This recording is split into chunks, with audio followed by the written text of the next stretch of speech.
भारताचे एक सार्वभौम समाजवादी धर्मनिरपेक्ष लोकशाही गणराज्य घडवण्याचा त्याच्या सर्व नागरिकास सामाजिक आर्थिक व राजनैतिक ज्ञान विचार अभिव्यक्ती विश्वास श्रद्धा व उपासना यांचे स्वातंत्र्य दर्जाची व संधीची समानता निश्चितपणे प्राप्त करून देण्याचा आणि त्या सर्वांमध्ये व्यक्तीची प्रतिष्ठा व राष्ट्राची एकता आणि एकात्मता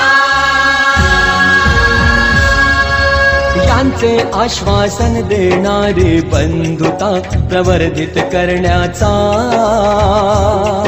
संकल्पपूर्वक निर्धार